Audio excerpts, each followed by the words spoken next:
Ол мүминдерге аса мейірімді, өте жанашыр. Ол Аллаға құл болуда мінсіз өнегелі тұлға. Ол барша адамзатты Алланы шынайы тануға жетелейтін бірден бір себепкер. Алла Тағала барша пайғамбарлардың ішінде тек соның ғана өмірімен ант етіп, ла умрука, яғни Құранда тек сенің ғана өміріңмен ант етемін дей отырып, барша үмметінің назарын оған аударды. Әрине ол екі әлем нұры, екі әлемнің сардары Мұхаммед Мұстафа саллаллаху алейхи уассалам болатын. Алла ант еткен өмір, неткен керемет өмір десеңізші. Ол өмірді қанша баяндасаң да, ақыретке дейін баян таусылмайтын өмір. Біз де бүгін сол Алла Тағала ант еткен өмірдің бастауы жайлы, яғни мәуліт тақырыбында сөз қозғайтын боламыз. Ал енді тақырыбымызға толығымен кіріспес алдын жақсымен өткен жарты сағат бағдарламамыздың қадірлі қонақтарымен таныстырып өтсек, әуелі хадис ғылымдарының докторы Нұр Мұбарак Египет Ислам мәдениеті университетінің ұстазы Азамат Жамашев ұстазымыз, және де Алматы қаласы Наурызбай ауданы Әбу Бәкір мешітінің найб имамы Ерлан Құлмырзалы бауырымыз. Яғни біздің осындай жаңадан жалпы ашылып жатқан студиямызға қош келіпсіздер дейміз. Аллах Тағала әрбір басқан қадамдарыңызға құт берсін. Енді алғашқы сұрағымызда тақырыбымызға сай бірінші сұрақты ұстазымыздан бастасақ. Ұстаз, жалпы осы әлемдегі мұсылмандар арасында дәстүр бойынша пайғамбарымыз саллаллаху алейхи уассаламның туылған күні келген кезде, яғни Раббиул Аувал айының 12-ші күні дүйсенбіде пайғамбарымыз саллаллаху алейхи уассалам дүниеге келген дейді ғой. Енді барша сира ғалымдары, жалпы пайғамбарымыз саллаллаху алейхи уассаламның өмірін зерттеген ғалымдардың барлығы осы күнді негізге алып бір ауыздан келіскен деп жатады. Яғни басқа күнде айтқандар да бар шығар, бірақ көпшілігі осы күнді айтады. Енді осы күнде пайғамбарымыз саллаллаху алейхи уассалам дүниеден өткеннен кейін 3-4 ғасырдан кейін пайғамбарымыз саллаллаху алейхи уассалам арнайы туған күніне байланысты мерекелік кеш өткізу және сол сияқты жаңа мәуліт деп айтамыз ғой, соны атап өту дәстүрі қолға алынған. Яғни енді бұны түрлі бұл жайында да көзқарастар болуы мүмкін, бірақ пайғамбарымыз саллаллаху алейхи уассаламның туған күні жайлы негізгі мәліметті өзіңіз бір айтып өтсеңіз, жалпы қай кезде пайғамбарымыз туылды және бұл дәстүр жалпы қалай жалғасын тапты деген сияқты мәселеге жауап беріп өтсеңіз. Иә, пайғамбарымыз Мұхаммед саллаллаху алейхи уассалам, ол пайғамбарымыз дүниеге келген уақытысында негізінде тарихшылар арасында әртүрлі көзқарас бар. Кейбір көзқарастарда айтылады, ол уақытта шын мәнінде таңғажайып оқиғалар болды деген көзқарас бар. Екінші көзқарасқа келеді, негізінде үлкен оқиғалар болды дейді, таңғажайып болмаса да деген сияқты екі түрлі көзқарас бар тарихшылар арасында. Енді пайғамбарымыз саллаллаху алейхи уассаламның дүниеге келер алдын барлығымызға мәлім, ол кісінің милади бойынша 571, 570 деген сияқты әртүрлі көзқарас бар. Соның ішіндегі ең әйгілі Ибн Хишам деген атақты ислам тарихын зерттеген, осы ислам тарихының ең үлкен ғалымдарының бірі болып саналады. 224 хижри өлімі, 218 хижри өлімі, өте атақты ғалым.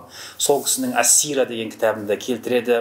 Пайғамбарымыз Мұхаммед саллаллаху алейхи уассалам, ол кісі негізінде 571 жылы Рабиул Аувалдың 12-ші күні туылуы, бұл кішкене қуаттырақ көзқарас екен. 12. Негізі 8 деген де көзқарас бар, басқа да көзқарастар бар.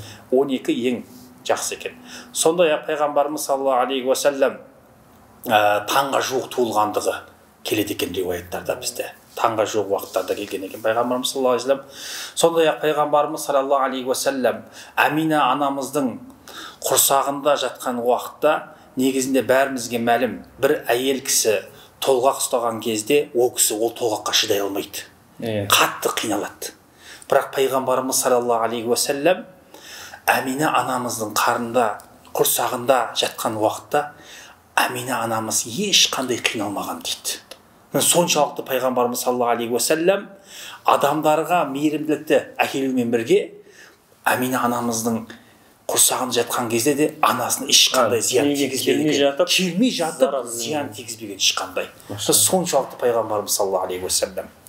Міне сөйтіп пайғамбарымыз саллаллаху алейхи уассалам Амина анамыздың құрсағында жатқан кезде Ибн Хишамның да айтуы бойынша Әмина анамыз түс көреді дейді.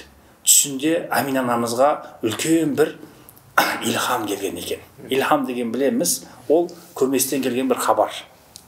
Сол Әмина анамызға келген хабарда айтылады, сенің мынау дүниеге келетін ұлың аты Ахмет немесе Мұхаммед болады деп айтқан екен. Сондай нәрсе айтылып болған, түсінде айтылып болған негізі.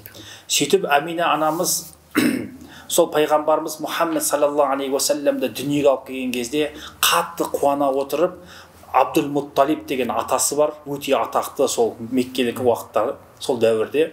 Сол атасын айтқан кезде атасы үлкен бір той жасап, атын Мұхаммед деп қойған екен, пайғамбарымыз Мұхаммед саллаллаху алейхи уассаламды. Сөйтіп пайғамбарымыз Мұхаммед саллаллаху алейхи уассалам осылай дүниеге келді дейді. Дүниеге келген уақытта негізінде бәрімізге мәлім Меккелік мүшриктер бар етін. Меккелік Ханиф дінін ұстанғандар бар етін. Ханиф діні деген ол Ибрахим пайғамбардың жолынан келгендер деген сөз. Негізінде жалғасын тапқан. Соның жалғасын тапқан негізінде. Абдул-Мутталиб солардан етін дейді. Мысалға Абдул-Мутталиб пайғамбарымыз саллаллаху алейхи вассалам кішкентай уақытында көретін болған екен да, ол кісі Хира тауына барып алып құлшылық қылатын болған екен. Абдул-Мутталиб. Сол Хира тауына шығып алып, сол жерде құлшылық қылғандығын көрген екен. Хираға содан бастап ол бар екен ол нәрсе. Тарихы сол жақта жатыр. Сол жақта жатыр екен. Сөйтіп Абдул-Мутталиб пайғамбарымыз Мұхаммед саллаллаху алейхи вассалам келгеніне қатты бір қуанып, оны мойнына алып, көтеріп қолына, түсінікті елдің алдына таныстырып оны пайғамбарымыз саллаллаху алейхи вассаламды. Сөйтіп пайғамбарымыз саллаллаху алейхи вассалам бәрімізге мәлім, арабтардың өздерінің салт дәстүрлерінде бар, ол кісілерде әдет ғұрыптарында бар. Ол кісілер еш уақытта туылған бала негізінде анасымен бірге қалмайды. Көбінесе үсті анасымен бірге қалады. Алғашқы уақытта пайғамбарымыз саллаллаху алейхи вассаламды Абу Лахабтың несі құлы, күң әйел деп айтайықшы, күң әйел сол кісі сүт берген екен пайғамбарымызға. Одан кейін барып бәрімізге мәлім Халима анамызға, Саад тайпасынан. Сол Халима анамыздың қасына барып пайғамбарымыз саллаллаху алейхи вассалам орта есеппен 2 жасына шейін сол жерде болған екен. 2 жасына келген кезде Халима анамыз қатты қорқады, енді кішкентай бала ғой. Сөйтеді, сол кішкентай баланы Меккеге қайта алып келген кезінде сол уақытта дейді Ибн Хишам айтып жатыр ол жерде енді. Пайғамбар сол уақытта 2 көзқарас бар екен. Бір көзқарас бойынша қайтып алып кетіңіз деген сияқты көзқарас айтылған екен. Екінші көзқарас бойынша болатын болса Меккеде оба ауру жүріп жатқан еді. Қазіргі уақытта коронавирус сияқты. Қазіргі уақыттың коронавирусы ғой сол. Сондай уақытта көптеген адамдар қырылып қайтыс болып жатқан екен. Сондай жағдайда пайғамбарымыз Мұхаммед саллаллаху алейхи вассаламға бір зиян келмесін деп қайтадан алып кетуін сұрайды дейді. Сөйтіп 2 жастан кейін қайтадан алып кеткен екен. Түсіндіңіз ба? Сөйтіп Халима анамыздың үйіне пайғамбарымыз Мұхаммед саллаллаху алейхи вассалам негізінде мен алдында барды ғой, барған кезде Халима анамыздың сондай оның Харис деген күйеуі бар, сол кісінің сөзі бойынша ол уақытта дейді біздің үйге берекет кірді дейді. Алдында болмаған жағдайларды көрдік дейді. Сондай-ақ соның үйінде кішкентай балалармен пайғамбарымыз саллаллаху алейхи вассаламның бірге жүргендігі айтылады. 3-4 жасында сол кішкентай уақытта ғой сол. 4 жасына шейін сол жерде болған орта есеппен. Сол 4 жасында пайғамбарымыз саллаллаху алейхи вассалам бағана кішкентай балалармен бірге ойнап жүрген кезде қасындағы балалар куә болған екен, кішкентай балалар. Пайғамбарымыз саллаллаху алейхи вассаламның шаққысы содыр болған, бірінші сол уақытта болған. Пайғамбарымыз саллаллаху алейхи вассаламның көріп тұрады кәдімгідей жүрегін ашып, ішін тазалап, сонымен кетіп бартқанын көреді де, қасындағы кішкентай бала жүгіріп барып Халима анамызға Мұхаммед өлді, Мұхаммед өлді дейді. Бұл сонда тірдей болған ғой? Тірдей болған, тірдей болған. Мұхаммед өлді, Мұхаммед өлді деп жүгіреді. Сөйтіп барады да Халима анамызға барады. Халима анамыз келсе пайғамбарымыз саллаллаху алейхи вассалам тірі тұр. Бірақ бағана жүрегіндегі неғылған нәрсе жоқ та. Із жоқ. Соған кейбір кісілер мынандай көзқарас айтады да, ол қалай оның жүрегін алады дейді, адам жүрегі алса өліп қалады дейді. Сол уақыттағы зерттеушілер айтқан екен да. Ал біз қазіргі уақытта көріп жатырмыз да, адамның жүрегін сыртқа шығарып қойып өмір сүре беретіндігін. Сіз қараңыздар, қазіргі медицинаның істеп жатқан нәрсесін сол уақытта пайғамбарымыз саллаллаху алейхи вассаламға Аллах тағала не істеген екен? Міне осылай көрсетіп берген екен, қараңыздар. Шаққы садыр. Несінің ашылуы. Екінші жағдай бар ол жерде. Бірінші сол, екінші болатын болса, ол жерде пайғамбарымыз саллаллаху алейхи вассаламның ішінен бір қанды алып тастады дейді.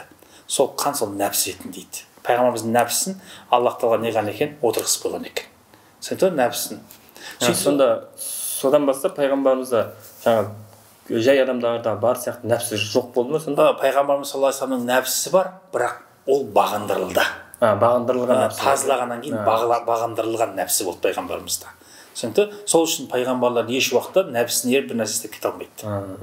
Сол үшін біз оларды бейкүнә деп айтамыз. Айсма сипаты сол жақтан келеді негізінде. Сөйтіп қысқаша айтқан кезде пайғамбарымыз саллаллаху алейхи вассалам 4 жасына келген кезде Халима анамыз өте бүкіл бағанағы алдындағы түйелеріміз қаншама нелер алып келді дейді, қойлары болсын көбейген екен, барлығы көбейген екен. Қысқаша айтқан кезде бір рахат, бір берекетті бір өмір сүрген екен. Сөйтіп 4 жасында орта есеппен Амина анамызға алып келеді, 4-5 жасында кейін алып келеді.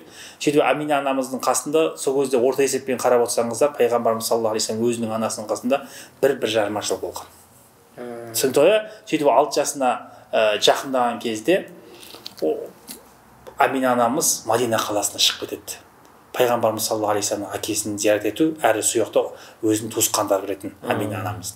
Сөйтіп сол Мадина қаласына барып туысқандарын бәріне зиярат қылып, сөйтіп сол жақта күйеуі Абдулла, пайғамбарымыздың әкесі Абдулланы зиярат қылады. Сөйтіп зиярат қылып болғаннан кейін барып бір айдай қалғандығы айтылады сол жерде. Орта есеппен 157-197 километр ұзақтықта Абуа деген жер бар. Сол Абуа деген жерге келген кезде Амина анамыз қатты ауырып қайтыс болып кетеді. Міне осыдан кейін барып пайғамбарымыз саллаллаху алейхи уассалам міне 6 жасында Абдул-Мутталибқа неған екен, келген екен пайғамбарымыз саллаллаху алейхи вассалам. Енді 6 жасында мен осы жерге негізі айтқым келіп отырды. 6 жасы мен 8 жасының арасында Абдул-Мутталибтің қасында 2 жыл қалған. Бірақ 2 жыл қалған кезде пайғамбарымыз саллаллаху алейхи уассалам атаның тәрбиесін көрген. Негізінде бізде қазақтарда бір бала атаның тәрбиесін көрсе, ол бала ерекше бала болады. Тәрбиесі басқаша. Атаның тәрбиесі балаға, атаны көрген бала басқаша, құр әкемен жүрген бала басқаша. Ол біздің бұрыннан ата-бабамыздан келген нәрсе. Атасының баласы дейді қанымыз. Атаның баласы әрдайым әрі қабілетті болады, бәрін жақсы істейтін болады, көреген болады. Сондай болады. Абдул-Мутталибтің қасында пайғамбарымыз Мұхаммед саллаллаху алейхи вассалам 2 жыл атасының баласы болған. Сол үшін пайғамбарымыз саллаллаху алейхи уассалам өзінің сахабаларымен бірге Таифқа кетіп бара жатқан жерде, білесіздер, сол кезде мүшриктер өте қатты соққы бергенде бәрі қашып бара жатады. Сонда пайғамбарымыз саллаллаху алейхи уассалам есектің үстінде отырады да, жаудың бәрі келе жатыр ғой енді, мүшриктердің бәрі қашпайды дейді. Тұрады да Ана Мұхаммад ибну Абдул-Мутталиб деп айтады. Мен Мұхаммедпін, Абдул-Мутталибтің ұлымын, ал не істесеңдер оны істеңдер. Атасының атын айтады. Атасын айтады бұл жерде. Міне бұл ерекше нәрсе мысалы алғаш. Атаны айтты. Сол үшін ғалымдар айтады, егер атамның баласын десең, ол жайыз деп айтқан ол жерден шығасың жоқ. Негізі шариғатта біреуге өзінің неңді нәсіліңді болмаса өзінің тегіңді біреуге бермеуің керек. Бермеу керек, бірақ атаң баласы деуге болады. Болады деген, иә. Болады. Әкеңіз осында бір сұраққа жауап алып. Жоқ, негізі анау не бар емес пе, ұстаз, жаңағы өзінің әкесін мысалы жоқ болса, екінші әке болса, оған әке деп айтуға деген болады деген ол мақсат. Жоқ, ол басқа нәрсе. Ол кірмейді оған қазір. Ол басқа өкім болады. Сөйтіп Абдул-Мутталиб 2 жыл бойы не істейді қараңыздар. Абдул-Мутталиб пайғамбарымыз Мұхаммед саллаллаху алейхи уассаламды бір мәжіліске қатысатын уақытта қасында отыратын болған. Түсіндіңіз ба? Дарун Надуа деген бар еді ғой, жиналатын жер. Сол Дарун Надуаға келіп жиналған кезде ол көсемеді ғой, бір тайпаның көсемеді. Сол үшін пайғамбарымыз қасында отыратын еді, ана жерде сөйлеген сөзін, қалай істеген бәрін көріп отыратын еді дейді. Мысалға, Абдул-Мутталиб басқа ұлдары, қыздары бар ғой енді, оларды емес, именно соны алып баратын болған. Басқа немерелерін емес, пайғамбарымыз алып баратын болған дейді. Міне, соның қасына келгендері пайғамбарымыз Абдул-Мутталибтің қасынан еш айырылған жоқ дейді. Түсіндіңіз бе? Осы 2 жылда сол атаның тәрбиесін көруі біз пайғамбарымыз саллаллаху алейхи уассаламның әрі уахи арқылы, әрі тәжірибе арқылы өте жоғары дәрежеде болғандығын айта аламыз. Ол да Алланың қалауымен. Оның бәрі Алланың қалауымен, Алланың тәрбиесінде. Басшылықта ненің бәрін үйретіп жатыр ғой. Әлбетте, пайғамбарымыз саллаллаху алейхи вассалам хадисінде айтады: "Аддабани Рабби" дейді. "Фа ахсана таъдиби" дейді. Қараңыз. Аллах тағала мені сондай әдепті істі барлығын маған Аллах үйретті дейді пайғамбарымыз саллаллаху алейхи вассалам. Біз бұл жерде білеміз, пайғамбарымыз саллаллаху алейхи вассаламға барлығын Аллах үйреткенін білеміз. Түсінікті? Міне бұл жерде де Аллахтың үйреткендігін біліп отырмыз біз. Сол себепті міне пайғамбарымыз саллаллаху алейхи вассаламды қарап отырсаңыздар, сол уақыттың өзіне сондай үлкен бір тәрбиемен тәрбиелегендігін көреміз. Енді 6 жастан кейінгі уақытта өте маңызды нәрсе. Қараңыз. 8 жасқа келді ғой. 8 жасқа шейін 2 жыл атасының тәрбиесін көрді. Біз олай болса былай айта аламыз да, бір адам өшеден шығаратын сабақ 2 жылда жақсы тәрбие алып шыға алады екен. 2 жылда негізінде бір адам бір ғылымға баулысаң, 2 жылда бір адам бір ғылымды жақсы меңгеріп шығады. Меңгеруге болады, иә. Меңгеруге болады. Мысалы 2 жыл бұл өте маңызды 2 жыл. Бұл 2 жылда ішінде бір 2 жылды өткізуге болмайды. 2 жылда адам қараңыз. Мысалы сіз араб тілін үйренетін болсаңыздар, араб тілін 2 жыл тоқтамай оқысаңыз жақсы үйреніп кетесіз. Мысалға, английский үйренетін болсаң 2 жылда жақсы үйреніп кетесің. Мысалы бір ғылымды үйренемін десең 2 жылда жақсы үйренесің. 1 жылда толық болмайсың. Бірақ 2 жылда жақсы үйренесің. Түсіндің бе? Бұл маңызды нәрсе де ол. 2 жыл, әшейін бір 2 жыл емес ол. Сонда Алла Тағала осы 2 жылды көрсету арқылы біздерге бір нәрсені білдіріп жатыр. Осы 2 жылда бір нәрсені меңгере алатын. Бұл 2 жыл негізінде біз әлбетте нелердің ішінен тікелей 2 жыл деп алмаймыз, бірақ біз бұл 2 жылды негізінде сол оқиғалардан қарап біз өзіміз сол мүмкін болатын нәрсе деп аламыз. Ықтимал ретінде шығарамыз. Мүмкін болатын нәрсе. Мысалға да, мысалы Абу Ханифа жайында айтылады. Соңғы 2 жыл болмағанда лахалака Нуъман деп келеді. 2 жыл ол енді ол әлсіз риуаят енді, ол басқа әңгіме ғой, бірақ сол 2 жылда Абу Ханифа үшін өте маңызды деген риуаяттар бар да. 2 жылмен осып кеткен. 2 жыл негізінде ол әшейін бір айтыла салған бір сөз емес. 2 жыл барлық нәрсе үшін. Мен сол үшін осыны именно үйрену, ғылыммен айналысуға байланысты 2 жылдың маңызды екендігін бұның өзімнің пікірім ретінде айтып отырмын қазір. Қазіргі шәкірттерге негізі мотивация екен бұл үлкен. Иә, сөйтіп айтуға болады.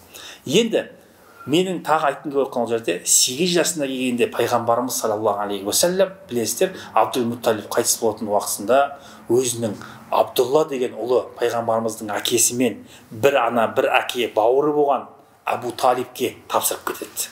Қараңыздар, басқа біреу тапсырған жоқ. Түсінді? Кімге тапсырды? Әке, ана бір, Абу Талибқа тапсырып кетті. Енді 8 жасында мен бұл жерге үлгі ретінде, сабақ ретінде айтқым келді. Қараңыз, 8 жасында пайғамбарымыз саллаллаху алейхи уассалам барды ғой. Абу Талибтің әйелінің аты Фатима болған. Сол Фатиманы пайғамбарымыз саллаллаху алейхи уассаламда дейді, сол Фатима Абу Талибтің әйелі пайғамбарымыз соншалықты қатты жақсы көрген дейді. Қанша баласы болса да, олардан да артық жақсы көрген дейді пайғамбарымызды. Алла Тағала сондай істеп қойғанда пайғамбарларынша, оны сен қаласаң да қаламасаң да жақсы көресің. Махаббатың ашылып тұрады, төгіліп тұрады. Сол үшін пайғамбарымыз саллаллаху алейхи уассаламда бұл менің анам деген сөзі бар. Түсінді ғой? Анам деген сөз Фатима үшін. Міне сол Фатима пайғамбарымыз саллаллаху алейхи уассалам сондай жақсы қарады, оны тәрбиеледі дейді де. Қараңыз. Егер оның орнында қазір 8 жасар бала болатын болса, еркелеп, ойын ойнап, қыдырып, жатып, тамақ ішіп, торт жеп, мороженое жеп кетеді деп жүрсінші. Бірақ пайғамбарымыз саллаллаху алейхи уассалам 8 жасында жатпай дейді, Абу Талибқа көмектесті дейді. Қараңыздар. Бұл маңызды нәрсе де. 8 жасында жұмысқа кірді. Бұл жерде бізге бір сабақ бар да, баланы демек кішкентай уақытынан бастап жұмысқа кіргізу керек, жұмыс істеткізу керек, үйрету керек. Егер 15 жасқа келгенге дейін оған жұмыс еткізбейтін болсаң, 15 жастан кейін ешқандай жұмыс істете алмайсың оған. Ана пайғамбар таза жалқаудың бір түрі болады. 7 жасында намазға бұйыр деген ол сонда ол бекер емес. Ол бекер сөз емес. Ол да әлбетте бір соның басқа бір түрі ғой. Сөйтіп пайғамбарымыз саллаллаху алейхи уассалам 8 жасынан бастап Абу Талибқа көмектесті дейді. Қараңыз. Сөйтіп онымен бірге саудасына көмектесті. Онымен бірге білесіздер Шамға барып қайтты. Абу Талибпен бірге Бусраға барып қайтты. Оны бәріміз білеміз. Сөйтті де пайғамбарымыз саллаллаху алейхи уассалам 9-10 жасына келген кезде не істей бастады? Әрі Абу Талибтің қойын баға бастады. Әрі елдің қойын баға бастады. Жалға. Сіздің бараңыздар, үші не істеп жатыр? Полный көмектесейін деп жатыр. Жанұяға көмектесейін деп жатыр. Жұмыс істеп, қараңыз, жанұяны асырайын деп жатыр пайғамбарымыз саллаллаху алейхи уассалам. Сол үшін пайғамбарымыз саллаллаху алейхи уассалам Ма баасаллаху набиян илля раха деген хадисі бар. Аллах Тағала қандай да бір пайғамбар жіберетін болса, әлбетте ол қой бағатын дейді. Әлбетте ол қой бағатын дейді. Сол себепті мен де қой бағамын дейді. Сіз бана пайғамбарымыз саллаллаху алейхи уассалам қарап отырсаңыздар, Аллах Тағала қой бағу несін берді сол жерде. Сөйтіп пайғамбарымыз саллаллаху алейхи уассалам сол уақытта қойлардың барлығын бағып жүріп, түсінді, Абу Талибті, сондай-ақ Меккенің қаншама халқының қойларын бағып, сол жерде үлкен бір тәжірибе жинағандығын көреміз. Демек қарап отырсаңыздар, 10 жастағы пайғамбарымыз Мұхаммед саллаллаху алейхи уассалам қазіргі біздің уақыттағы 25-30 жастағы адам. Соның дәрежесінде болып тұр да, бәлкім 35 жастағы адам. Сондай дәрежеде көреген барлығын біледі. Сөйтті пайғамбарымыз саллаллаху алейхи уассалам 10 жасынан кейін барып білесіздер, не істей бастайды? Өзі жайлап саудаға бара бастайды. Арғай өскеннен кейін барып 11, 12, 13, 14 деп келеді, әртүрлі риуаят бар.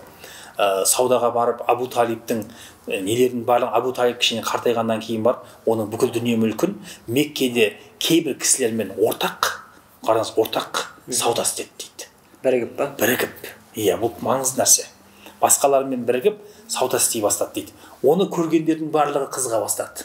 Неге? Өйткені оның саудасы өте керемет болды деп келеді.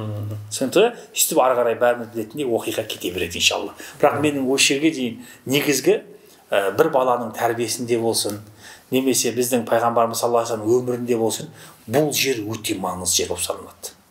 Тіпті пайғамбарымыз саллаллаху алейхи вассалам хилфул фудул деген бар, білесіздер. Адамдарға жақсылыққа шақыру, жақсылыққа жүгіру деген сондай бір топ құрылады да пайғамбарымыз жас кезінде. Пайғамбарымыз сол топтың ішіне кіріп, адамдарға көмектесу ісіне көп іс атқарады. Сол жерде қараңыздар, тәжірибе. Адамдарға жақсылықты істеп алады. Хилфул фудул деген сол. Сөйтеді пайғамбар кейін пайғамбар болады ғой, егер қазір сондай топ құрылса дейді, мен сол жерге барып, мен сол топта жұмыс істейтін едім дейді, қараңыздар. Демек қазір күнімізде бір топты құрып, онымен жақсылық істеу, онымен жақсылықта жарысу, бұл пайғамбарымыз саллаллаху алейхи вассаламға пайғамбарлық келмей тұрған кезде бұл нәрсені жасағандығын көреміз да. Сол кезде жаңағы сол уақытта болғанда бұл нәрсе. Жаңа барлық нәрсе жүректің жаңа жуылуымен басталған ғой, былай айтқанда пайғамбарымыз. Иә, пайғамбарымыз саллаллаху алейхи вассаламда туылғаннан бастап Аллах тағала тәрбиеледі оны. Сонда егер анасының қасында қалатын болса, ол анасының кішкентай жылауық бір баласы болып қалатын еді. Аллах тағала алды да бірден оны кішкентай уақытынан өмірге дайындатты. Пайғамбарымыз саллаллаху алейхи вассалам кішкентай уақытынан бастап өмірге дайын болды пайғамбарымыз саллаллаху алейхи вассалам. Алла разы болсын, ұстаз, өте керемет мағлұматтарды бердіңіз. Жалпы көріп жатқан көрермендерге де ол пайдасы молырақ екені сөзсіз. Енді осы тұрғыда жаңа сұхбатымыздың басында айтып өттік қой, жаңағы мәулет айындамыз. Осы мәулет айында көп сұрақтар болып жатады. Арнайы бір орындалатын құлшылықтың түрі бар ма, жоқ болмаса бұл айда, жалпы мәулет айында не істеу керек, қандай амал жасасақ сауабы молырақ болады дейді. Жалпы бекітілген құлшылықтың түрі бар ма? Осыған Ерлан ұстаз өзіңіз бір жауап берсеңіз. Бисмиллахир-рахманир-рахим.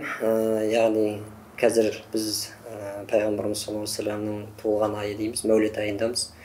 Әрине былай бекітіп берген мәулет айында, яғни мәулет күнінде жасалатын парыз амалдар, болмаса сүннет, нәпіл амалдар жоқ, бекітілген. Яғни имам Науидің айтқан, Алла одан разы болсын, ол кісіден айтқан сөзі бар. Яғни кімде-кім пайғамбарымыз саллаллаху алейхи вассаламның яғни туылған күндерінде жасаған жақсылық, болмаса садақа, болмаса біреуге қуаныш сыйласа, болмаса біреудің жоғын жамап берсе, ол айтқан осы заманымыздың ең жақсы жаңалығы деген. Сонда пайғамбарымыз саллаллаху алейхи вассаламның туылған айында кез келген бір жақсы амалды жасау арқылы, көбейту арқылы сауапқа келе аламыз. Яғни тағы да біздің имам Ахмад, Алла одан ол кісіден разы болсын, ол кісінің де айтқан сөзі бар. Яғни қандай да бір мұсылмандардың істеген жақсы ісі, ол Аллахтың алдында жақсы іс болып саналады екен. Енді жаңағыдай хадис шарифте келеді, мұсылманның жақсы істеген ісі Аллахтың алдында да жақсы істелген іс болады. Яғни біз осындай бір жақсы іс істейтін болсақ, бізде Аллахтың алдында бұл ісіміз бекер емес, яғни жақсылықта екен. Яғни бұның сауабы да бар десек те артық айтқан болмас едік. Дұрыс айтасыз. Жалпы енді осы сұраққа да толығымен толықтыру мақсатында сізге бір сұрақ қойсам, ұстаз. Пайғамбарымыз саллаллаху алейхи вассаламның мәулітін атап өтуде дейміз ғой, былай айтқан кезде. Негізгі мақсат қандай болу керек? Негізі пайғамбарымыз саллаллаху алейхи вассаламның туған күнін былайша айтқанда тойлау ма, жоқ әлде негізі жаңа осы уақытқа дейін бірінші сұрағымыздан осы жерге дейін қаншама құнды дүниелерді айтып өттіңіз. Пайғамбарымыз саллаллаху алейхи вассаламның басынан өткен, қалай Аллах тағала оны тәрбиеледі, анасының өзін зәбір көрсетпей дүниеге келгендігін айтып өттіңіз да. Негізі осы күнде сол сияқты кейбір риуаяттарды айттыңыз. Сол кезде жаңағы түрлі бір таңғажайып оқиғалар болғандығы жайлы айтылады ғой. Енді осы пайғамбарымыз саллаллаху алейхи вассалам туған күні пайғамбарымызбен бірге негізінде ойлап қарасақ, әділдіктің, мейірімділіктің бір сондай бір жақсы нәрсе бірге туған сияқты. Пайғамбарымыз саллаллаху алейхи вассаламға дейін баршамыз білеміз ғой, жаңағы арабтарда бір сондай бір қағида қалыптасқан еді, қыздарды төмен санайтын қыз балаларды, олар тірідей көметін деген сияқты риуаяттар келеді. Пайғамбарымызбен сол нәрсе, пайғамбарымыз туылуымен ол нәрсенің есігі жабылған сияқты. Яғни біздің мақсатымыз мәулітті атап өтуде қандай болу керек, осы қырынан болу керек сияқты ғой негізінде. Негізгі де мақсат сол ғой, мәулітті тойлап өтуге, сол осы мақсатты мәулітті атап өтудегі негізгі мақсатты бір түсіндіріп берсеңіз. Жақсы. Негізінде пайғамбарымыз саллаллаху алейхи уассаламға сахабалардан біреу сұрайды: я Расулалла дейді, біз неге дүйсенбі күні ораза ұстаймыз дейді. Лимада насуму фи хадал яум деп келтіреді сөйлеш, неге ол болады? Сонда пайғамбарымыз саллаллаху алейхи уассалам жауабы: лианни улитту фиха деп айтты. Мен өйткені сол күні туылдым дейді пайғамбарымыз саллаллаху алейхи уассалам. қарап отырсаңыз не деп жатыр? Біз ораза ұстап жатырмыз, ораза ұстап жатырмыз. Не үшін? Өйткені мен туылған едіммін дейді. Өзім туылған. Астағиз билля уа ма арсалнака илля рахматан лил аламин. Бәріміз білеміз. Біз сені тек қана әлемге мейірімділік, қайырымдылық, жақсылық пайғамбар ретінде ғана жібердік деп айтады Аллах тағала. Сол себепті біз негізінде пайғамбарымыз саллаллаху алейхи уассаламның туылған күні біз мұсылмандар үшін әрдайым қуаныш. Оны сахабалар да қатты қуанатын, табиғиндер де қатты қуанатын, ғалымдарымыз да қатты қуанатын. Өйткені пайғамбарымыз саллаллаху алейхи уассаламның дүниеге келуі ол бүкіл әлем үшін құтылу жолы. Негізінде сүннет деген нәрсе ол әрбір бірейді, әрбір тұлғаны қамтитын дүние. Не үшін десек, өйткені бұны да былай айтып кетуіміз керек бұл жерде. Сүннет бір шариғатта қолданылады. Екі экономикада қолданылады. Экономиканың жақсаруы сүннетпен. Қоғамның жақсаруы сүннетпен. Адамдардың әдепті болуы сүннетпен. Түсінді бар, қарап отырсаңыздар, одан кейін бар адамдардың психологиялық тұрғыдан жақсы болуы сүннетпен. Сөзбен ада бүткіл нәрсе сүннетпен. Егер бір адам шын мәнінде сүннетті дұрыс қолданатын болса, ұмытпаңыздар, еш уақытта ол адам нервный болмайды. Нервный срыв деген нәрсе жаңағыдай күліп қарап жүреді дейсіз ғой. Иә, өйткені бұл менің сөзім емес. Оны айтып ойлап қалмаңыздар, пайғамбарымыз саллаллаху алейхи уассаламның сөзі. Осы жерде сіз жаңа барлық нәрсе сүннетпен шешіледі деп жатсыз ғой. Енді сүннетті шынымен де көпшілігі түсінбейтін қазір бізде таңымызда бар да. Жаңа сүннет дегенде кішкентай баланың жаңа сүннетке отыруы деп ойлап қалады да. Сондықтан сүннетке кішкене бір ашықтама беріп өтсеңіз осы жерде сүннет деген. Негізінде біз кішкентай баланы сүннетке отырғызу емес, сүндетке отырғызу деп қолданамыз. Ол бөлек нәрсе. Бірақ енді қазіргі заман, сүннет сияқты сүннетке отырғыздық, сүннет қылдық дейді ғой. Сүннет қылдық дейді. Сонда шатастырып қала ма деген сияқты. Мейлі, сүннет деген тілдік мағынасы ат-тариқатул муътада деген сөз. Тілдік мағынасы. Ат-тариқатул муътада деген сөз кәдімгі бір қалыпты жүрілетін жол деген сөз. Тілдік мағынасы. Ал терминдік мағынасы болатын болса, хаятун наби саллаллаху алейхи уассалам күллі. Пайғамбарымыз саллаллаху алейхи уассалам бүткіл өмірі. Бүткіл өмірі сүннет. Сүннет деген кезде пайғамбарымыз бүткіл өмірін көреміз. Ол қалай болады? Бір, пайғамбарымыздың өзінің жанұясымен қарым-қатынасы, пайғамбарымыздың кішкентай балаларымен қарым-қатынасы, пайғамбарымыздың басшыларымен қарым-қатынасы, пайғамбарымыздың сыртқы саясаттағы сыртқы мемлекеттермен қарым-қатынасы, пайғамбарымыз саллаллаху алейхи уассаламның экономикалық жағдайды көтеруі, Мәдина қаласы пайғамбарымыз саллаллаху алейхи уассалам барғаннан кейін экономикалық жағынан бар ғой, Меккеден озғандық айтылады. Түсінді ма? Экономика жағын көтеріп жүрген. Экономиканы көтеріп жүрген, қараңыздар. Экономика жағын көтеру. Одан кейін пайғамбар саллаллаху алейхи уассаламның сүннеті деген сөз, пайғамбар саллаллаху алейхи уассалам деседі, ол деді, халықтың мінез құлқын, ахлақын түзеледі. Тура жолға салды. Мысалы қараңыздар, ол уақытта бір адамды боқтау былай тұрсын, қара әйелдің баласы дегеннің өзін пайғамбарымыз саллаллаху алейхи уассалам надандық деп санаған. Мысалы қазіргі уақытта біз бір жаман сөз айтып қоятын болсақ, ол былай тұрсын жаман сөзді. Мысалға мен мысалға бір кісіге айтатын болсам, сен сары қатынның баласысың деп, мысалы бұның өзін пайғамбарымыз саллаллаху алейхи уассалам надандықтың белгісі деп айтқан екен. Надандық дегенде бұл басқа ештеңе емес. Қазір қаншама боғауыздар кетіп жатыр дейсіз ғой. Әлбетте, сол себепті біз қолымыздан келгенше міне осы сүннетті ұстану деген сөз осы. Яғни пайғамбарымыз саллаллаху алейхи уассалам бүткіл өмірін өте жақсы үйренуіміз керек. Машалла, Алла разы болсын сіз. Енді осы тұрғыда жаңа сөзіңізде айтып қалдыңыз. Аллах тағала адамдарға бір сондай бір пайғамбарымыз саллаллаху алейхи уассаламды егер өмірін танысып, пайғамбарымыз саллаллаху алейхи уассалам ұсынған дінді, яғни исламды қабылдаса, автомат түрде жаңа Аллах тағала пайғамбарға деген махаббатты жүректеріне салып қоятындығы жайлы айтып өттіңіз. Енді пайғамбарымыз саллаллаху алейхи уассалам өзінің хадисінде айтады ғой, егер мені өздерінің отбасыларынан да бүткіл адамдардан дейді артық жақсы көрмейінше толық иман келтірген болып есептелмейсіңдер дейді. Соны пайғамбарымыздың көз тірісінде сахабалар көрсетіп өтті. Мысалы үшін Абу Бәкір радиаллаху анхудың өзінің басынан мынандай бір оқиға өткен екен. Ол кісі өзі айту бойынша бір күні әкесі Абу Бакр радиаллаху анхуға исламды қабылдайтындығы жайлы айтады. Сонда Абу Бакр радиаллаху анху қатты қуанып, енді әкесі ғой, қуанышы қойнына сыймай пайғамбарымыз саллаллаху алейхи вассалам алдына алып келеді дейді. Пайғамбарымыз енді қарт кісі, пайғамбарымыз Абу Бакр радиаллаху анхуға қарап, әкеңді, қарт әкеңді сонша әурелегенше мен өзім-ақ баратын едім ғой хабар бергенде деген кезде, Абу Бакр радиаллаху анху сауабы көп болсын деп өз аяғымен келгенін қаладым дейді. Сонда пайғамбарымыз саллаллаху алейхи вассалам шариғаттың талаптарын бәрін түсіндіріп, Абу Кухафа, яғни Абу Бакр радиаллаху анхудың әкесіне қолын ұсынған кезде, Абу Бакр радиаллаху анху пайғамбарымыз қолын алып қысқан кезде, Абу Бакр радиаллаху анху қатты жылап жіберді дейді. Пайғамбарымыз саллаллаху алейхи вассалам сонда қарап, таңданып, енді пайғамбарымыз бір нәрсені білсе де кей кезде сұрайтын несі бар ғой, өмір тарихында кездесіп біліп тұрған нәрсесін келген үмметіне өнеге болсын деген несімен сұрайды.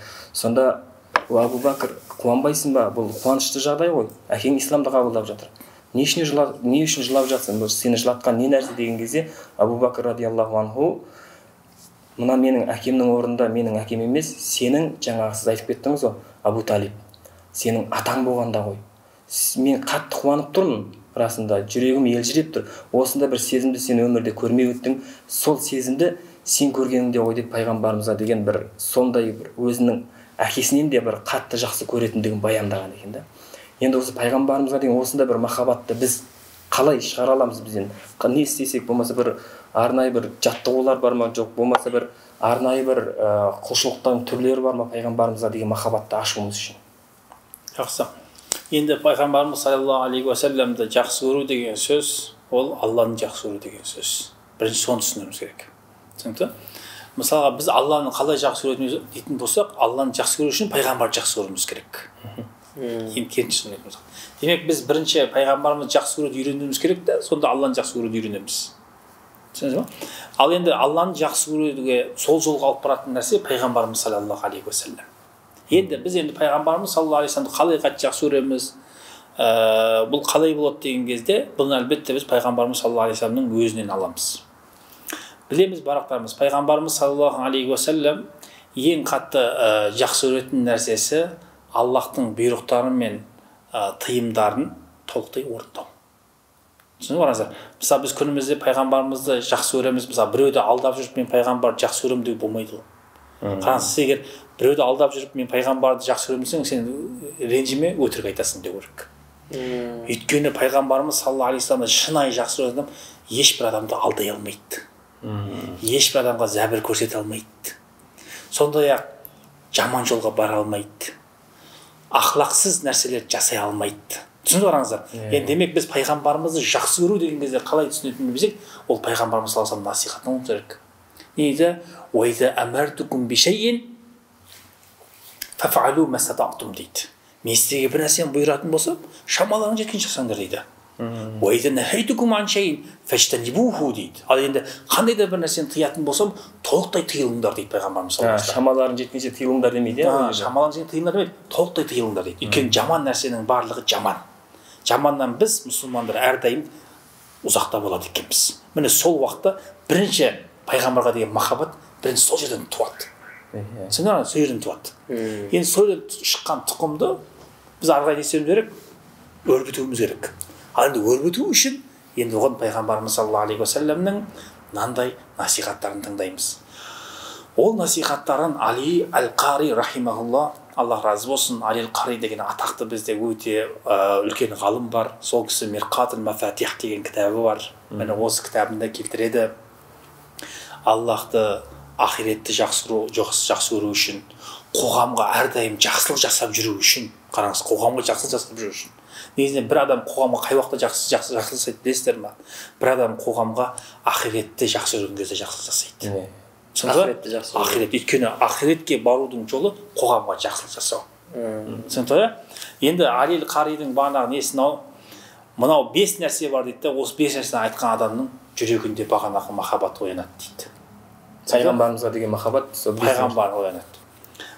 Біріншісі ла илаха иллаллах Мухаммадур Расулуллах. Мухаммадур Расулуллах. Ла илаха иллаллах Мухаммадур Расулуллах. Мысалға сіз күніге сол есімді айта берсеңіз, ол есімге деген бір махаббат пайда болады. Мысалға сен Ләйләні жақсы көрсең, ләйлә десең, бір көзіне қарасаң, қарап тұрсаң, ләйлә сенің ойыңнан шықпайды жарық. Түсіндің? Не үшін? Өйткені сенің тілің күнде ләйлә дегендігі үшін. Тура сол сияқты бізде адамның табиғатында бар дүние бұл негіз. Пайғамбарымыз саллаллаху алейхи махаббат артсын дейтін болсақ, демек ла илаха иллалла Мұхаммадур Расулулла. Мұхаммадур Расулулла. Түсінді? Бұны біз күнде айтқаннан кейін барып, міне сол уақытта адамда махаббат пайда бола бастайды. Түсінді ғой? Бұл бір. Екі, пайғамбарымыз саллаллаху алейхи уассалам насихаты бар. Ма жаласа қаумун мәжлисен, валам яскуруллаху та'ала фихи, валам юсаллу аля набии фихи, илля кана алейхи тиратун дейді. Кімде-кімде бір жерге отыратын болса, отырғаннан кейін барып, бүкіл әлемді жаратқан Аллах тағалаға шүкір деп айтпайтын болса, немесе пайғамбарымыз саллаллаху алейхи уассаламға салауат айтпайтын болса, онда оның өмірі де, отырған жері де берекетсіз болады дейді. Тиратун деген сол. Сонда тиратун деген берекетсіз болады, немесе жоқ болады деген сөз. Бәрі бос болады деген сөз. Бекер болады деген сөз. Сол себепті бұл жерден түсінетін нәрсеміз, пайғамбарымыз саллаллаху алейхи уассалам біріншісі енді түсінікті ғой, альхамдулиллах. Ал екіншісі болатын болса, Аллахумма салли аля сайидина Мұхаммад. Салауат айтуымыз керек қысқаша айтқан кезде. Міне, салауат неғұрлым көп айтылатын болса, соғұрлым махаббат оянады. Мысалға баяғы уақытта ғалымдардың тәжірибесінен біз білеміз, ол кісілер айтып береді, салауатты соншалықты көп айттық дейді, соны түсінде пайғамбарымыз саллаллаху алейхи вассаламды көретін болған екен. Сонда біз сол үшін күнімізде сол тәжірибеге сүйене отырып айтамыз. Кімде-кім салауатты көп айтатын болса, бұл тәжірибеге сүйеніп отырмыз. Пайғамбарымыздың сөзі немесе сахабаның сөзі деп айтпаймыз, тәжірибеге сүйеніп айтамыз. Салауатты көп айтатын кісі не істейді екен? Ол пайғамбарымызды көреді екен. Түсінде көреді екен. Армандап жүрген жаңа көргісі келетін кісілер бар ғой енді. Әлбетте. Соларға бір өсиет ретінде жалпы кеңес ретінде ғой, бұл жаңағы пайғамбарымыз салауатты көп айтатын болса, яғни түсінде көруге болады деп айтсақ қателеспейміз. Содан кейін барып хадисті көп оқу. Сүннетті көп оқу. Қараңыз, сүннетті көп оқып, оны өмірімізге оқығанда құр оқи беру емес ол жерде. Оқығанымызды өмірімізге өткізетін болсақ, амалын жасау. Амалына, күшіміз жеткенше амалына өтетін болсақ, сонда пайғамбарымыз саллаллаху көру ықтималы жоғары. Алла разы болсын, жалпы пайғамбарымыз саллаллаху алейхи уассаламға деген махаббатты қалай ашу керек жолын төк басып айтып өттіңіз. Енді қайтадан пайғамбарымыз саллаллаху алейхи уассаламның заманына сол кезге оралатын болсақ, жаңа Абу Бакр радиаллаху анхудың басынан өткен оқиғаны айттық. Пайғамбарымызға шынымен де сахабалардың махаббаты сондай шексіз пәк болды деп айтсақ болады. Пайғамбарымыздың ерекше болды. Енді біреулер ойлауы мүмкін, ол кісінің қасында отырып тұрып бірге жүргендіктен сондай бір неге махаббатқа ұласты, солай ашылды. Қазір біз пайғамбарымыздың қасында емеспіз, біз олар сияқты жаңа пайғамбарымызды жақсы көре алмаймыз деп.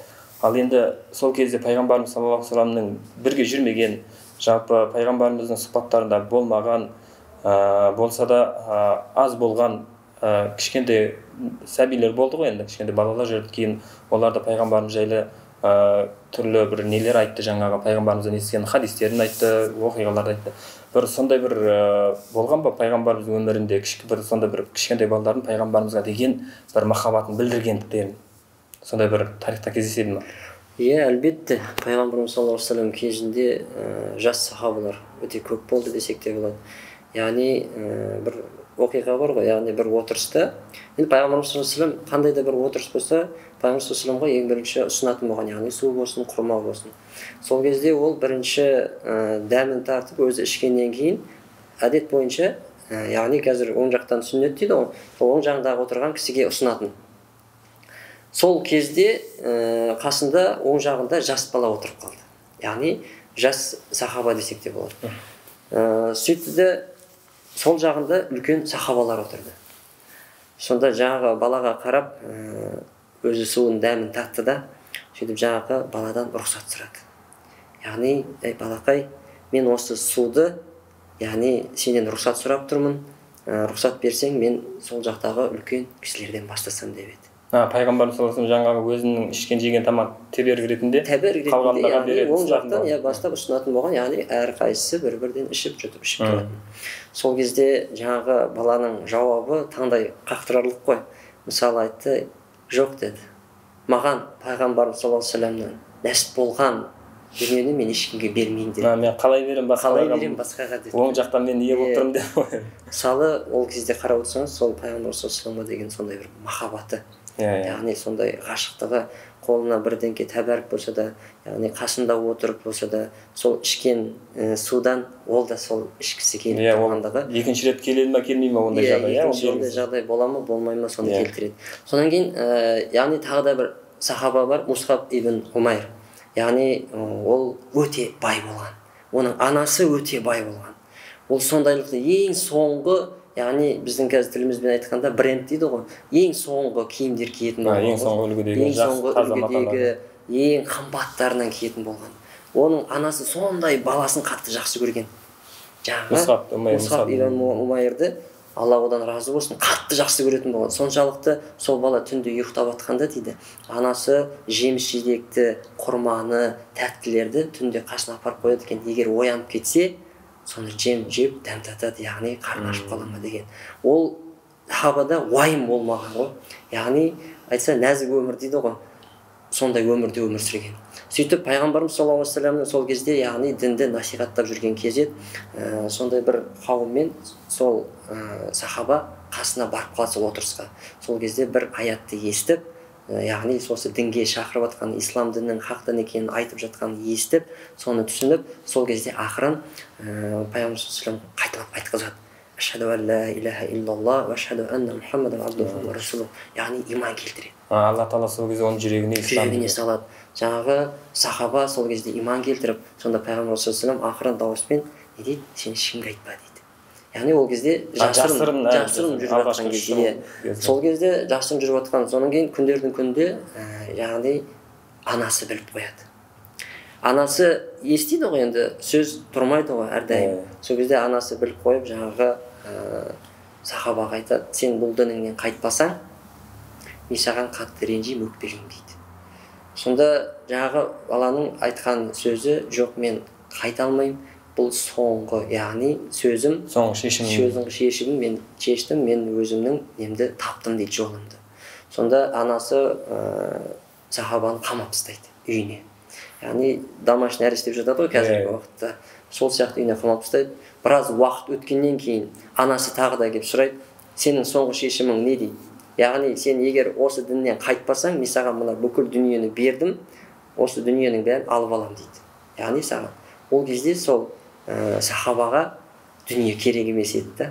Пайғамбарымыз саллаллаху алейхи вассаламға соншалықты ғашық болғаны, соншалықты сол дінді ұстанғандығы, сол жылден айырмағандығы, яғни дүниені жүрегіне салмады. Мен пайғамбарымыз саллаллаху алейхи вассаламда жолды таңдаймын деп айтады. Бұның сол пайғамбарымыз саллаллаху алейхи вассаламға деген махаббаты. Бірақ ол сол кезде қанша жаста деп айтсаңызшы?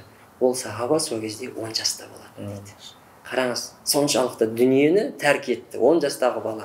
Енді қазіргі кезімізде біздің 10 жастағы бала ондайды ойлау. Жаңағыдай ғой, ұстаз айтты, 10 жастағы бала, қазіргі 25 немесе 30 жастағы бала, жаңағы қойды баққандағы мысал келтірдіңіз пайғамбарымыз. Сол кездегі шынымен де Мусаб ибн Умайр да сол 10 жас болса да, оның ойлау дәрежесі 25-30 жастағы. Мысалы қараңыз, сол кездегі ойлау дәрежесі үлкен жастағы, бірақ сол 10 жаста тұрып дүниені тәрк етті де. Сонда пайғамбарымыз саллаллаху алейхи жаңағыдай соншалықты махаббаттығын көрсетіп жатыр. Яғни бүкіл дүниесі бәрі болды, оның бәрін тәрк етті де, сол хақ жол ислам дінін таңдады. Сол өмірінің ең соңғы кезінде дейді, жаназасын кебіні дейді, тартса басына жетеді, аяғы ашылып қалады дейді. Яғни аяғын жапса басы ашылып қалатын дейді. Соншалықты дүниедегі сонша қызығушылық болмағандығы, яғни өмірінің соңында кебіннің өзі де яғни жарты болған жетпеген болған. Алла Тағаланың бір көрсетуімен ол кісінің өмірге деген бір құштарлығы жоқ екендігі көрсетті. Ол кезде бізде пайғамбарымыз саллаллаху алейхи вассаламға сондай бір махаббаттығын көрсетіп жатыр. Өте қонымды, орнықты жауап бердіңіз. Азамат, сіз енді пайғамбарымыз саллаллаху алейхи вассалам енді өмірін, тарихын ашып қарайтын әрбір мұсылман кісі біледі ғой. Пайғамбарымыз саллаллаху алейхи вассалам өзінің өмірінде исламды насихаттағанда қаншама бір қиыншылықтар басынан кешеді. Сол сияқты қиыншылықпен бірге Алла Тағала жаңағы аяттарда айтады, әрбір қиыншылықтың артында бір жеңілдік бар дейді. Сол сияқты жеңілдігін келтіріп Меккені фатх еткен кезде жалпы мұсылмандар ұлғайды пайғамбарымыз саллаллаху алейхи вассаламның жаңа ең соңғы уақыттарында. Яғни қуанышты бір жағдайлар да болды. Енді пайғамбарымыздың өмірінде бір сондай бір ерекше бір қатты бір үнемі айтып жүретін қиын жағдайы, сол сияқты бір ерекше үнемі айтып жүретін бір қуанышты жағдайы сира кітаптарында, хадистерде баяндалады ма, соны бір айтып өтсеңіз.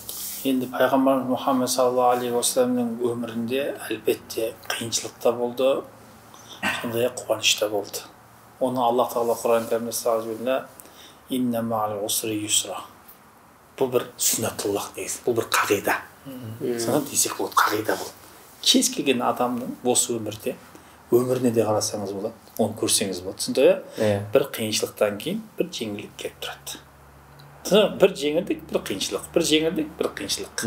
Мысалы пайғамбарымыз саллаллаху алейхи вассаламның өміріне қарайтын болсаңыз, өмірінің бір қиыншылық, бір жеңілдік, бір қиыншылық, бір жеңілдік көресіз. Қараңыз. Халима анамыздың қасында болды, 4-5 жасқа шейін бір жеңілдік, жақсы қарады оған. Ол 4-5 жасынан кейін Амина анамыздың қасына барды, 6 жасында қатты қиналды. Өйткені анасынан айырылып қалды. Түсіндіңіз бе анасы? Одан кейін 6 жасынан кейін барып, қайтадан Абдул-Мутталибтің сондай қамқорлығына мейірленіп, қайтадан қуанды. 8 жасына келгеннен кейін Абдул-Мутталибтен айырылып қалды, қайтадан қайғырды. Сөйтіп 8 жасына келген соң Абу Талибтің қарауына Фатима анамыздың қасына келді, қайтадан қуанды. Қараңыз, түсінесіз? Одан кейін барып қараңыз, бұл жалғаса береді қазір. Неге үшін алып келеймін қазір? Сөйтіп пайғамбарымыз саллаллаху алейхи вассалам ол жерде бір қуаныш болып жүрді. Сөйтті де қай уақытқа дейін пайғамбарымыз саллаллаху алейхи вассалам неге дейін бір жақсы болғандығы айтылады.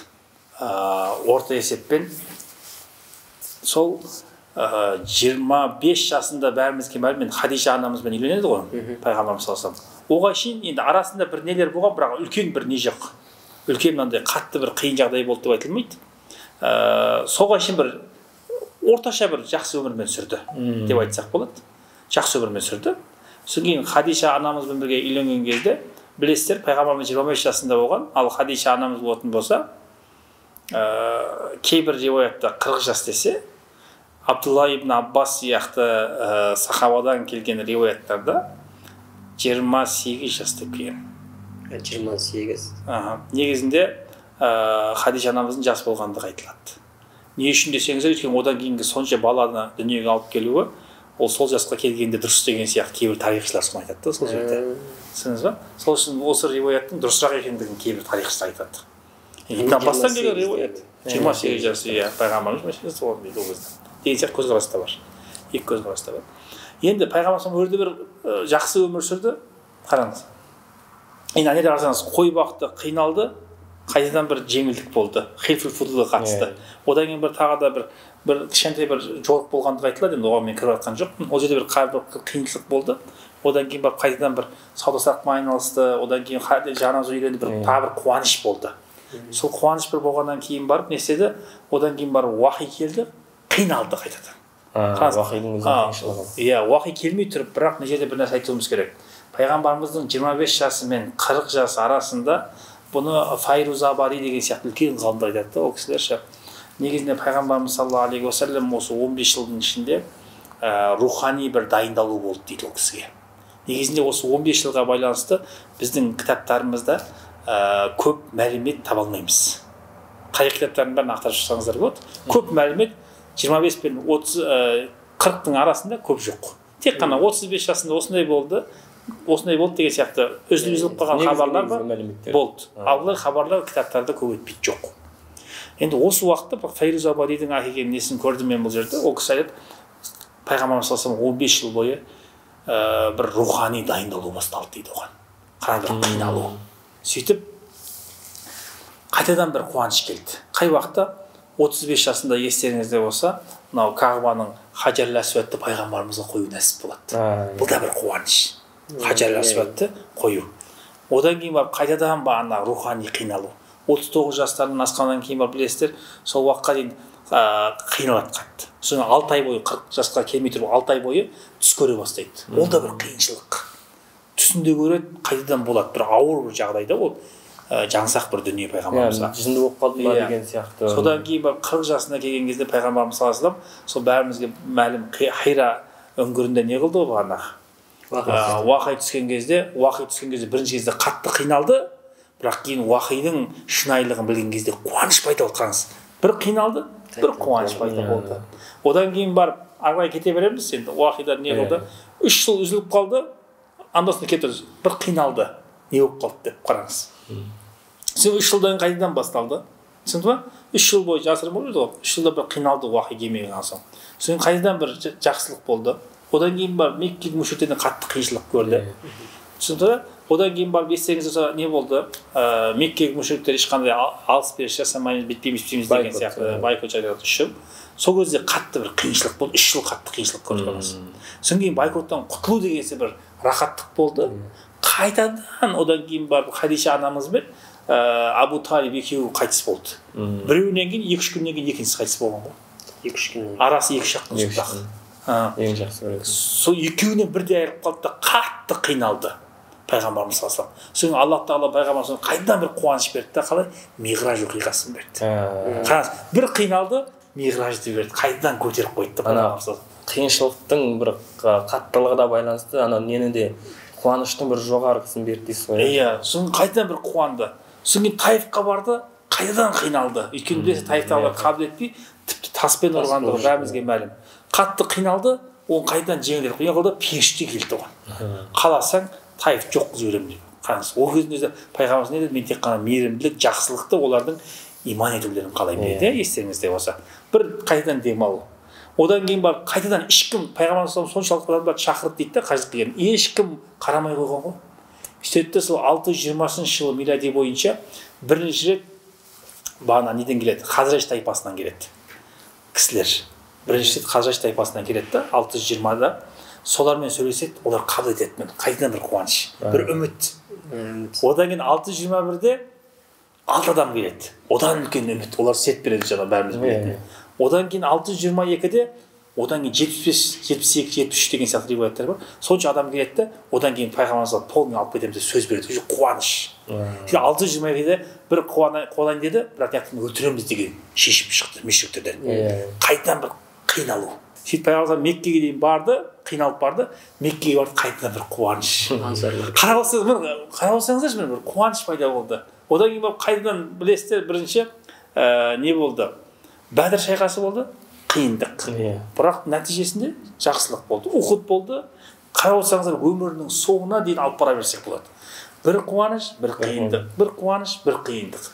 Енді осының ішінде пайғамбарымыз саллаллаху алейхи ең қатты қуанғандығы не деген сияқты екінші сұрақ келетін болсақ, енді өмірінің бәрі сондай пайғамбарымыздың. Бүкіл өмірін сіз шығатын болсаңыздар, осыны көреміз. Ал енді пайғамбарымыздың ең қатты қуанған уақытысы, оны бәріміз білеміз. Пайғамбарымыздың тіпті дейді, күлген кезде дейді жүзі, ай жарқыраған кезде қалай жарқырап тұратын болса, жүзі сол ай сияқты тіпті айдан да әдемі болады дейді пайғамбарымыз саллаллаху алейхи вассалам. Міне солай келтіреді да ше. Қуанған сәтінде. Қуанған кезде дейді. Ол қай уақытта десеңіз, мынандай уақыт. Оны Бухари рахимахулла Китабул Илмда риуаят етеді. Ол жерде риуаят келеді, пайғамбарымыз саллаллаху алейхи вассалам бір күн қараса өте жалаңаш бір кісілер келгенде, үстінің бәрінде киім жетпей тұр. Ананы көрді, пайғамбарымыз саллаллаху алейхи вассалам қатты қиналды дейді. Жүзі өзгеріп кетті дейді, қызарып кетті, қатты қиналды дейді. Не үшін? Демек пайғамбарымыз ең қатты қай уақытта қиналады дейтін болса, демек адамдардың қиналып, мұқтаж болып жүрген кезде қатты қиналатын болған екен де. Солай жүзінен көрдік дейді пайғамбарымыз саллаллаху алейхи вассалам. Сөйтті де келді де, фахатаба деп келтіреді, сол жерде пайғамбарымыз сөйлей бастады дейді. Ей асхабым деп, сендер ақиретке не алып бардыңдар деп. Осы аятты оқиды. Ақиретке сендер не жіберсіңдер сол болады деген аят бар. Сол аятты оқиды да, одан кейін барып пайғамбарымыз жақсылыққа шақырды дейді. Сол уақытта бір кісі келді да, осындай қолынан келген әкеп тастады. Біреуі мынандай қараса толық қалған екен ана жерде. Садаға осындай толық қалды дейді. Соны пайғамбарымыз саллаллаху алейхи вассалам көрген кезде дейді, сондай күлімсіреді дейді. Оның күлімсірегендігі, қуанғандығы әрдайым жүзінде көрінетін еді дейді пайғамбарымыз саллаллаху алейхи вассалам. Міне ең қуанған жағдайлардан біреуі осы екен. Сонда пайғамбарымыз саллаллаху алейхи вассалам бір жол жітікті көретін болса, қатты бір қайғыратын болған, ал сол жол жетікке бір көмектескен адамды көретін болса, қатты қуанатын болған екен. Әлбетте, сол үшін біздің ғалымдар айтады, хадистерде көп көрші аш жатқанның иман толық емес деген сияқты. Бізде хадистерде көп. Бір адам қиналып жүргенін көріп тұрып, сіз рахаттанып, өмірге ләззаттанып жүретін болсаңыз, демек сіздің адамгершілік, адамдық деген сияқты қасиетіңізде кішкене мәселе бар деген сөз. Оның ішінде қарау керек. Не үшін мен қиналмаймын деп көру керек. Машалла, ұстаз, алла разы болсын. Пайғамбарымыз саллаллаху алейхи вассалам жалпы қалай қиыншылықты қалай өткізгендігі және оның артына қалай жақсылық келіп отқандығын бәрін баяндап бердіңіз және негізгі мәселеге де толығымен жауап бердіңіз. Енді осындай жағдайда пайғамбарымыз саллаллаху алейхи вассалам енді бір сонда бір қатты қуаныш келген кезде, бір қуанған кезде үнемі айтатын дұғасы, сол сияқты қатты қайғырған кезде Аллах тағаладан сыйынған арнайы бір айтып жүретін дұғасы болған ба? Негізі қазір бұл өткен сұраққа, бұл сұрақтың жауабында да қазір халқымыз өте мұқтаж десек болады. Өйткені жаңағы көп жағдайда жаңағы мешітке имамдардан келіп жатқан кезде де басына бір қиыншылық түскен кезде бір сол қиыншылықтан, тығырықтан шығатын жолын іздейді. Сонда қандай дұға бар екен деп қарастырады. Пайғамбарымыз қандай дұғаны оқиды екен деп осыған бір жауап беріп өтсеңіз. Негізінде бұның жауабын Аллах нәсіп етсе, бір дұға кітабын дайындап жатырмыз. Сол жерде шығады ол неге жауап шығады. Дұға деген, дұғалар деген тіпті. Ол болашақта болады иншалла. Ал енді қазір біз дұға дейтін болсақ, әлбетте пайғамбарымыз саллаллаху алейхи вассалам дұғасы өте көп. Ғалымдарымыз негізінде дұғалар деген кітап өте көп жазған. Мұсылманның 24 сағаты деген кітаптар бар бізде. Бұлардың барлығы не үшін жазылған? Өйткені бір адамның рухани тәрбиеленуі, рухани өзін жақсы ұстап жүруі, оны ұмытып кетпей дұғамен болады. Сол үшін пайғамбарымыз ад-дуау силахул муъминин деп айтқан. Дұға дегеніміз ол мұсылмандардың несі шынайы қолына ұстап жүретін нәрсесі деп айтқан пайғамбарымыз саллаллаху алейхи вассалам. Әрдайым сонымен бірге жүреді деген сөз. Ад-дуау мухул ибада деп айтқан басқа бір хадисте. Дұға дегеніміз ол ғибадаттың негізі деп саналады, әсілі. Түсінді ғой? Міне сол себепті дұға деген үлкен нәрсе. Ал енді пайғамбарымыз саллаллаху алейхи вассалам қандай дұға айтатын десек, пайғамбарымыз өте көп дұға айтатын болған. Соның ішінде бірнешеуін ғана келтірейік, әлбетте оның барлығын айтып шығу мүмкін емес. Мысалға, бір адамның басына қиыншылық туған кезде Табаранидың Муъджамул Кабир деген кітабында риуаят етіледі. Сол кітапта бірақ хадистің әлсіз екендігін айтса да, бірақ ғалымдарымыз қолдануға болатындығын айтқан екен бұл хадистің. Ол қандай пайғамбарымыз қандай да бір адамның басына қиыншылық келетін болса дейді, ла хаула ва ла қува илля билля. Мысалы қараңыз, сіздің басыңызда қандай қиыншылық келсе де, қандай күн туса да, ла хаула ва ла қува илля билляны көп айтатын болсаңыздар, міне сол кісі басына келген қиыншылықты оңай өтпеді. Бұл тәжірибеден өткен қаншама кісінің, өзіміздің де тәжірибемізден өткен. Түсінді ғой? Бұл шын мәнінде үлкен бір дұға негізі. Кішкентай сияқты айтылса да үлкен дұға. Ла хаула ва ла қува деген нәрсе біз ешқандай әрекет жасай алмаймыз. Біз ешқандай іске күшіміз келмейді, илля билля, тек қана Алланың ғана рұқсатымен, Алланың ғана күшімен, бүкіл нәрсе тек қана Алланың күшімен ғана деген сөз. Міне осы сөз айтқан кезімізде біз шын мәнінде рухани күшейеміз, әрі ісіміз де сәтті болып бітеді екен иншалла. Екіншісі, пайғамбарымыз саллаллаху алейхи уассалам әрдайым тәубе ететін болған. Пайғамбарымыздың өз сөзі бар, инни астағфируллаха фил яумия марра. Мен күніне 100 мәрте астағфирулла деп айтамын деген. Аллахым мені кешір деп айтамын дейді. Қараңыз, күнде бір мұсылман, бір Алланың құлы Аллахым мені кешір деп айту керек. Мысалы, қазіргі біз коронавирус сияқты, індет сияқты үлкен жағдайда біз бәлкім бұны көбірек айтуымыз керек. Аллахым мені кешір деп. Түсінді? Өйткені бұл уақытта, қазіргі осындай үлкен қиыншылық уақытысында осындай дұғаларды көп айту, әрі рухани, әрі барлық жағынан бізді көтереді. Пайғамбарымыз осыны көп айтқан. Уәтубу илейх деген басқа бір риуаятта. Уәтубу илейх. Күнде тәубе қылам деген. Күнде тәубе қылу деген қалай дейтін болсаңыздар, азаннан кешке шейін не істедік, соның барлығын қателігімізді отырып Аллахым мені кешір деп, бір құлдың ақысын жеп қойсақ, ертесіне барып қайтып беріп, ал ақысын жемеген болсақ, Аллахтың алдында қателік істеген болсақ, Аллахқа кешірім тілеп, міне өмірімізді осылай өткізуіміз керек екен. Ал енді пайғамбарымыз саллаллаху алейхи уассалам өмірінің соңына қарай Айша анамыздан да келген риуаят бар. Фасаббих бихамди раббика вастағфир. Фасаббих бихамди раббика. Субханаллах. Алхамдулиллах. Аллаху акбар.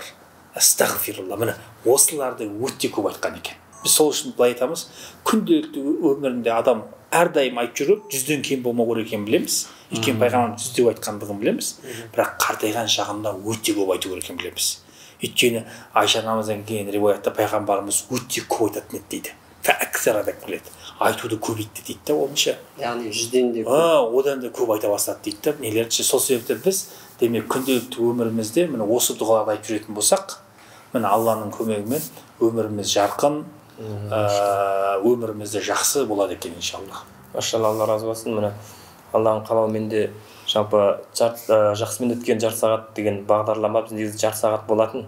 Бірақ енді екі жақсы бірге отырғаннан кейін 2 сағатқа дейін барды. Алла разы болсын. Өте құнды, өте керемет бір насихаттар және мәліметтер айтылды десек те болады. Алла екі дүниеде де өмірлеріңізді жарқын етсін. Осы үйреткен дұғаларыңызды осы көріп жатқан көрермендеріміз үйреніп, олардың да өмірі жарқын болуды Аллах Тағала нәсіп қылсын деп дұға тілейміз. Жалпы осымен сұхбатымыздың соңы аяқталды. Аллах Тағала баршамыздан разы болсын. Ассаламу алейкум ва рахматуллахи ва баракатух.